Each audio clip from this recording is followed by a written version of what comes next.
Hey, what's up, everybody? Welcome back to Market Misfits. Welcome to a new week. So we got quite a bit to cover concerning Bitcoin, the ETF inflows and outflows. So also want to take a look at this monthly chart. Again, been looking at this with XRP in the same with the same type of sentiment in mind. So this is a long-term picture. Last month was not pretty with this long shadow on top. So we posted right here. We'll read this and then we're going to get to an article and take a look at the charts. Bitcoin monthly chart analysis, navigating bearish waters. Dive into the Bitcoin monthly chart as we unravel the bearish signals and potential scenarios shaping up in the current market landscape. By the way, you guys, if you're not part of Market Misfits, come on over to Market Misfits. This is a private group. We have training, analysis, daily, trades, what else is going on with details and stuff with this stuff more consistently throughout the days and weeks and months, because we can't make videos on everything. So come on over. It's free to come in and join. So we will see you here. When you do come here, be sure to come and check out the guide section and the file section for analysis, literature, other tools, and training course here for crypto. So this is a group strictly for cryptocurrencies that we had just started. So anyways, let's get back into this right here. With that being said, this is an AI generated. So we put our analysis in and then give it to AI sometimes for it to read this stuff. So the wording sometimes is not exactly what we want, but it does give the structure and the points and details that we want to get across faster, sometimes with too much enthusiasm because we like to stay mellow. But without further ado, let's get into this AI generated AI generated analysis from this monthly view on Bitcoin to kick it off. Bitcoin monthly, and then we'll take a look at the chart. Bitcoin monthly chart analysis, navigating bearish waters. Dive into the Bitcoin monthly chart as we unravel the bearish signals and potential scenarios shaping up in the current market landscape. Chart structure, rising channel formation, identifying the prevailing rising channel, highlighting the structure that Bitcoin has adhered to for over several months. So I've been seeing this again for several months. Resistance dynamics. Observe the resistance level within the channel, emphasizing their role and shape the market sentiment and potential price movements. So boom, here we are at this resistance, and here's this structure right here. So we're like in a rising channel. This was a descending channel. See how fast this jab was down here? We're gonna look at the chart in just a minute. Let's finish this up. Monthly wick rejection, analyzing the significance of a monthly wick or shadow on top of the channel, showcasing increased rejection from above. This rejection adds to the bearish narrative. Potential downside scenario, discuss the possibility of an unexpected drop below 20K, considering the bearish signal and the impact of institutional influences. So this is where we get into, some of the fundamental catalysts, what may be with these inflows and outflows. Looks like there's going to be more outflows. Our speculation from the beginning on this stuff has been that the institutions are going to take this, and before it goes global, they're going to drop it to ridiculously low prices because that's what they want to pay. Why would you pay, being a bank and having this much influence? Would you ever pay a market price? You would drop the market if you're these people, and that's just the name of their game. So not financial advice, not for sure saying this is what's going to happen, but this is what we've been speculating, and this is what it's looking like it's going to come down to, and this could be the catalyst. So ETFs and market dynamics, examine the role of ETFs in the marketplace. Reason why I'm saying this here, it's a quick jab down. Man, we went way, way, way, way far down right here. So that would bring us all the way down here on the chart. So this all happened within a month, you guys. So the halving is right around the corner, yes, but look, we only need 1 month before we can clear out the house. We can clear out the house and get going. So this is not all negative, or a lot of people perceive market going down as negative, but this is that would be the very best case scenario, especially if you didn't get a stack up down at 15, 16K. ETF and market dynamics. So hold on, let's go back over here. Monthly rejection. So monthly rejection analyzes the significance of the monthly wick or shadow on top of the channel, showcasing increased rejection from above. This rejection adds to the bearish narrative. Potential downside scenario, discuss the possibility of an unexpected drop below 20K, considering the bearish signal and the impact of institutional influences. So institutional influences, ETF and market dynamics. Examine the role of ETFs in the market acknowledging the potential dual impact of bringing what seems to be bullish sentiment, right?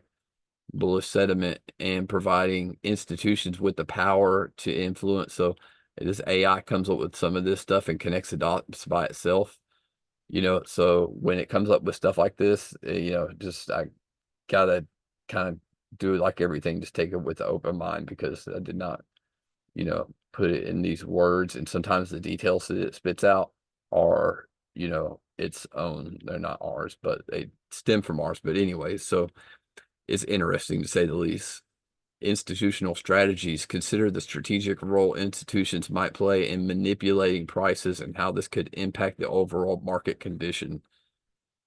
So, having given all this access and legal clarity and everything to institutions could be the catalyst to see us go down to 20K or sub 20K real quick. You never know. Let's continue on here. Risk management: prepare for volatility, anticipate potential increased volatility in the market, and implement risk management strategies to navigate uncertainties. Monitoring key levels, stay vigilant about crucial support and resistance levels, adjusting to trading strategies accordingly.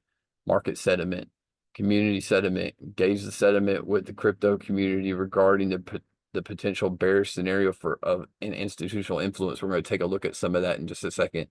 As the Bitcoin monthly chart unfolds, adapt your trading approach based on evolving market conditions and stay attuned to real-time updates. Happy trading, everybody.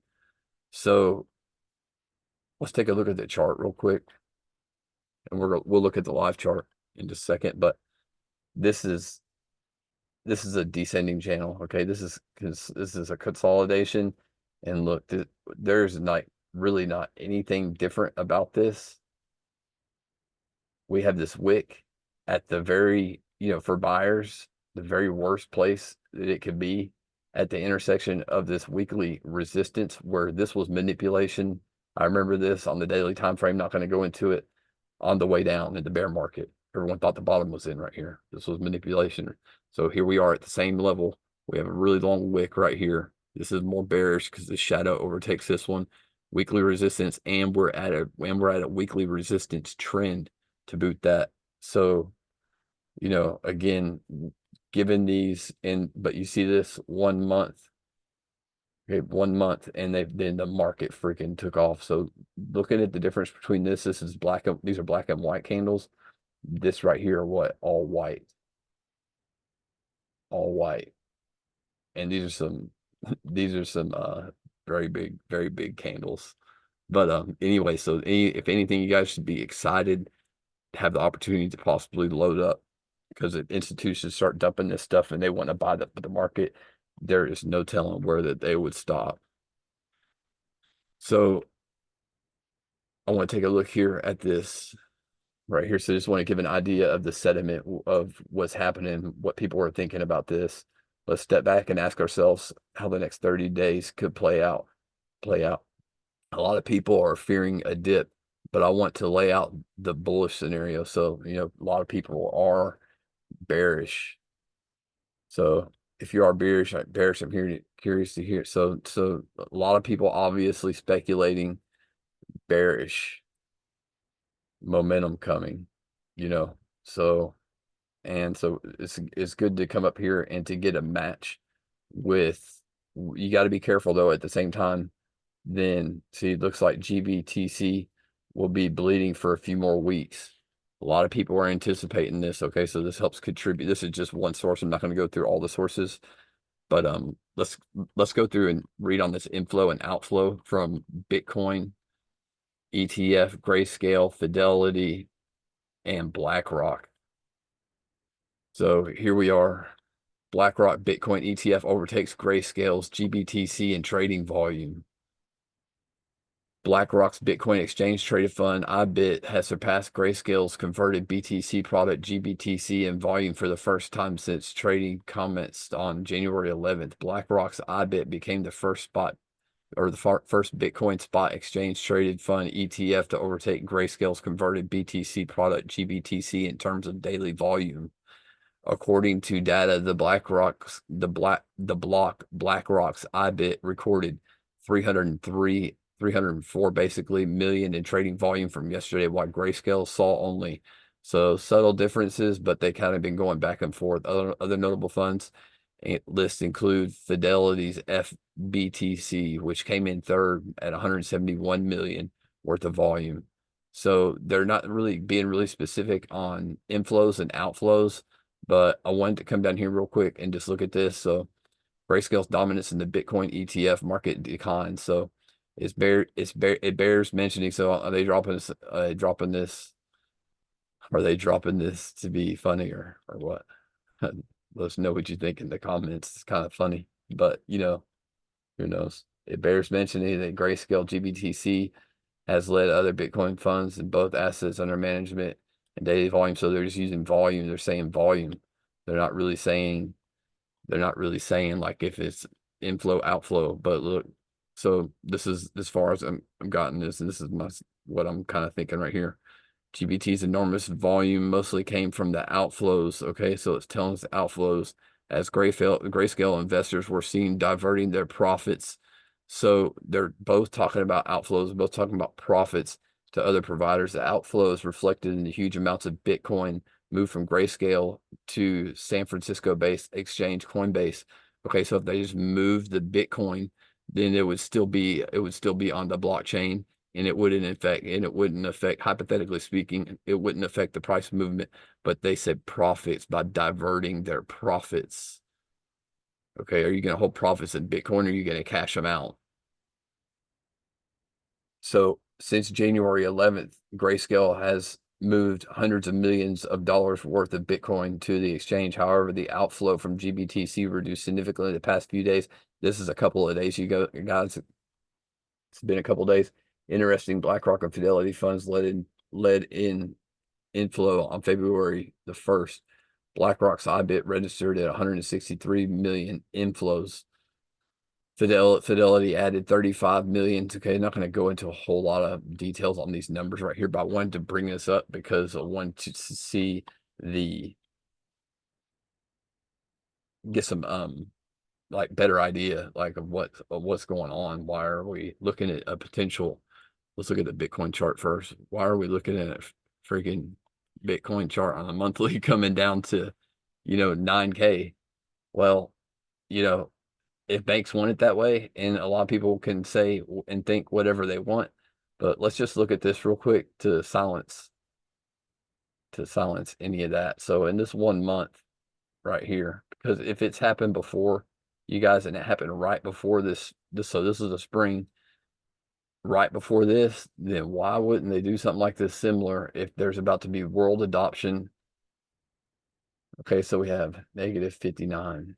So from where we are right now, at the top of this candle, 59. So where's 59%? 59%. So right around, boom, right around here. And actually it's right here on the daily. We have a big fair value gap right here. Okay, so that will put us at around 26,000 from this, just looking at this candle right here. So that's how far we can drop in any given month. And then let's take a look also at what the recovery would look like, or how long would it take? I mean, you can look at it by counting the candles, but so we got one. So here we got engulfing right here, obviously 2 months, and it went up 159%. Okay, 3 months, we're at 177%. 4, 5. On this one right here, we broke this resistance. So at 5 months, we're up 206%. And this was the beginning. So we got our break right here, retest, bit of a spinning, a bullish hammer, but not bullish, it's not white.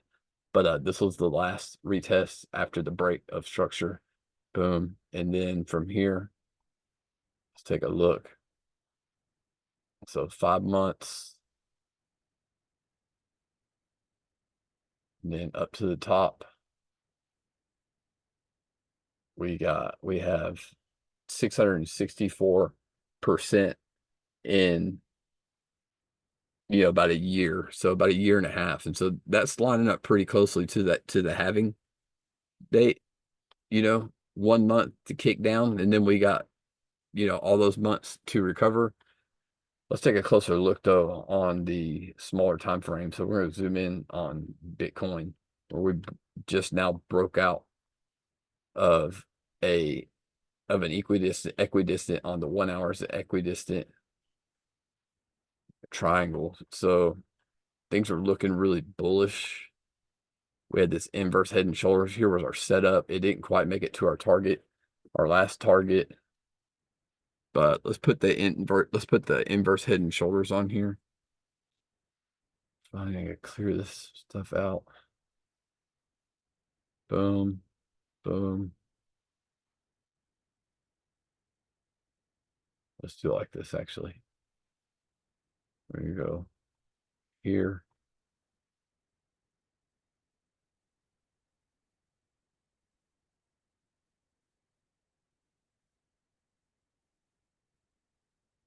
Not the prettiest neckline right here, but boom, we got a break.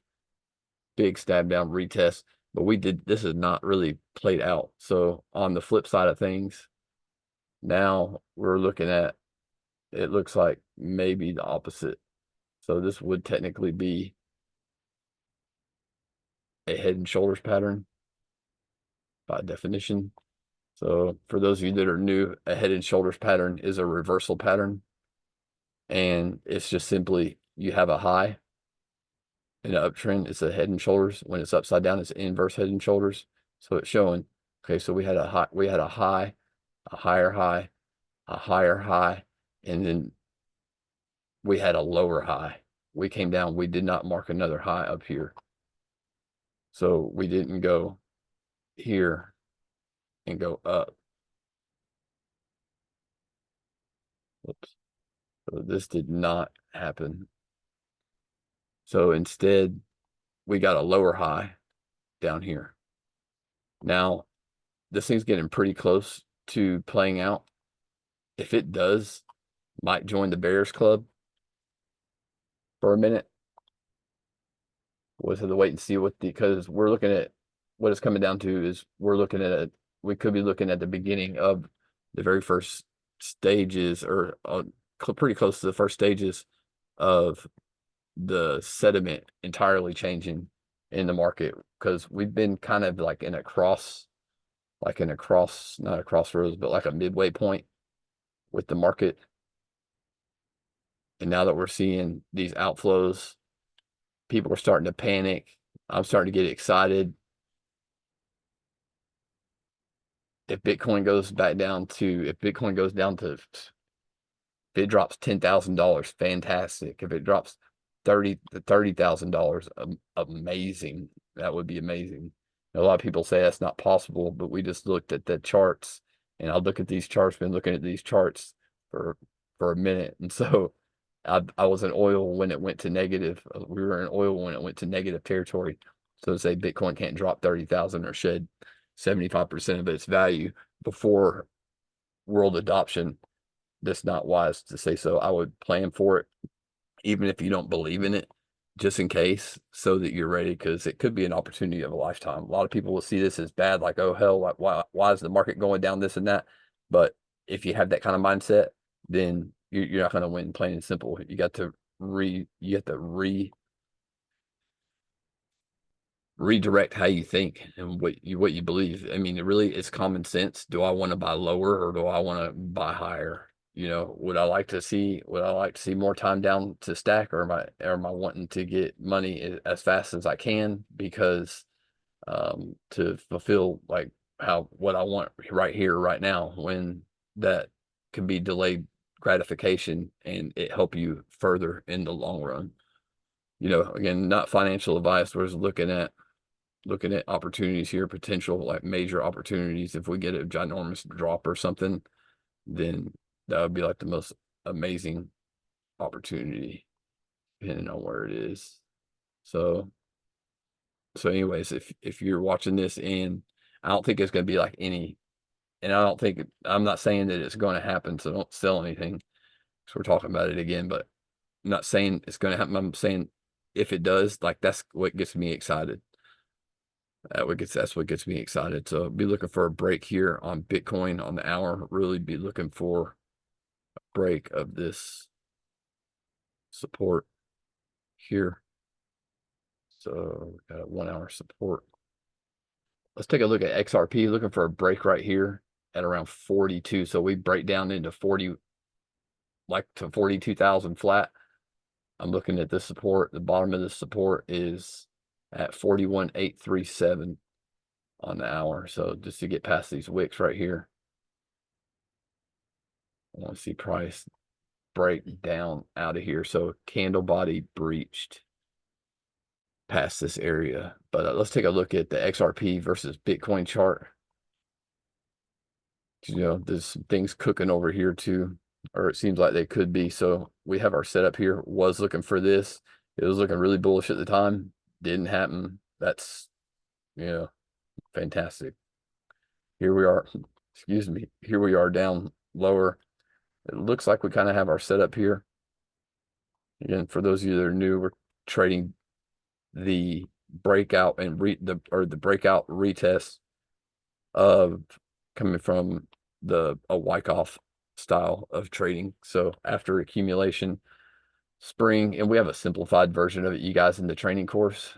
So make sure and check it out. Also, it's on the YouTube channel. We have a simplified version. If you look up the Wyckoff method online, it's good. You're gonna get confused as heck, especially if you're new, because I looked at it, I'm like, this is too much. There's some fundamentals on that though that you could take away that are very valuable, is being able to spot market cycles, being able to spot a sign of strength, and different accumulations, reaccumulations, distributions, how the market moves fundamentally. So here we are at our setup, descending wedge into support. You know, we closed up this gap that we talked about, thought that we're probably going to close up this gap. We have, looking for a breakout here at around, actually be around this point right here. 1193 quad 1193 on the XRP Bitcoin chart, but it's looking kind of juicy, to be honest. So if something happened that Bitcoin was going down and XRP starts going up, and we get some killer news out of there. So we even got in right here on the 5 minute. Again, we're passive, technically day trading this right here. So still somewhat in testing mode, but we're always in testing mode. So we had an entry here, didn't get it, not yet. We'll see what happens, but let's take a look. Here's the neckline of the inverse head and shoulders. So this is right here. So we get stopped out of this position or whatever, then our next probable setup would be right here. So zoom in now that we know that this is the neckline. So this is a strong trend. Pull it across. You see we pretty much hit these bottoms right here also. And something you'll look at is, look how strong we came up off of here. Look how strong we came down here. And then look how we blasted up off of here. So boom, from this area. So we're below an area, this area up here on this part that is launching. And then also down here along this trend line, we're seeing sign of strength right here and stuff. So going to be watching this area down here for sure.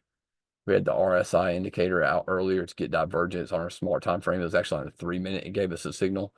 But so we'll be looking for is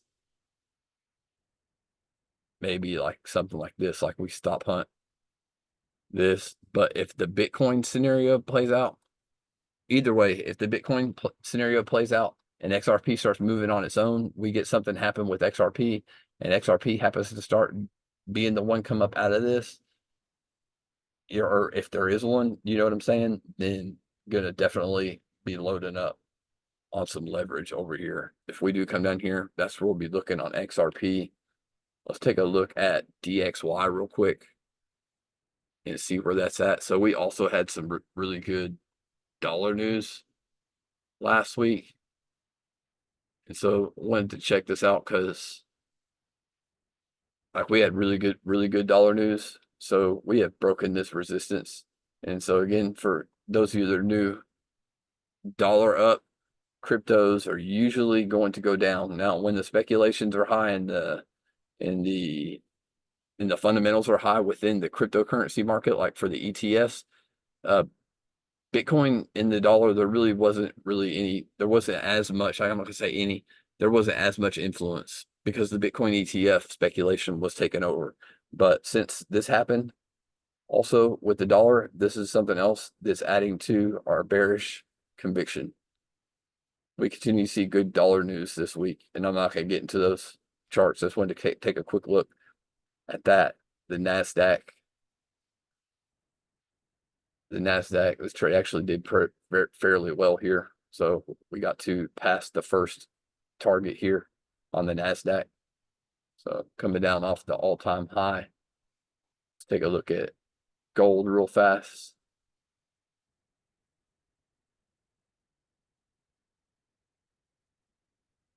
And gold is in a broadening cone.